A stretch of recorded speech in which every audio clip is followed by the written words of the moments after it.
শীতের এক কুয়াশাচ্ছন্ন সন্ধ্যায় রাহাত নামের এক যুবক বাস মিস করে গ্রামের রাস্তার পাশে আটকে পড়ল। চারদিকে নিস্তব্ধতা, দূরে কেবল ঝিঝি পোকার ডাক। হাঁটতে হাঁটতে সে একটি পুরনো সাইনবোর্ড দেখতে পেল, গবরিবের হোটেল। অদ্ভুত নাম হলেও ক্ষুধা আর ঠান্ডায় কাঁপতে কাঁপতে সে ভেতরে ঢুকে পড়ল। হোটেলের ভেতরটা ছিল অস্বাভাবিক শান্ত। মাটির দেওয়াল, কুপির ম্লান আলো আর কয়েকজন নীরব মানুষ বসে খাবার খাচ্ছিল। কাউন্টারের পেছনে দাঁড়িয়ে থাকা বৃদ্ধ লোকটি হাসিমুখে বলল, কি খাবেন বাবু? রাহাত গরম খিচুড়ি আর মুরগির ঝোল অর্ডার দিল। খাবারের স্বাদ ছিল অসাধারণ, কিন্তু খেতে খেতে সে খেয়াল করল, আশেপাশের কেউ কোনো কথা বলছে না। সবাই যেন ফাঁকা চোখে তাকিয়ে আছে। খাওয়া শেষে রাহাত বিল দিতে গেলে বৃদ্ধ বলল, আজ টাকা লাগবে না, শুধু রাতটা এখানে কাটিয়ে যান। কথাটা শুনে তার গা ছমছম করে উঠল।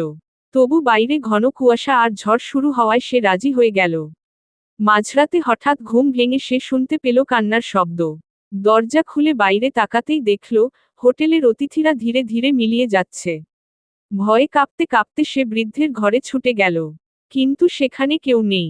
টেবিলের উপর ধুলো জমা একটি পুরনো সংবাদপত্র পড়েছিল। সংবাদে লেখা, 10 বছর আগে আগুনে পুড়ে গবরিবের হোটেলের সবাই নিহত। রাহাত আতঙ্কে বাইরে দৌড় দিল। সকালে গ্রামের মানুষ তাকে রাস্তার পাশে অজ্ঞান অবস্থায় উদ্ধার করে।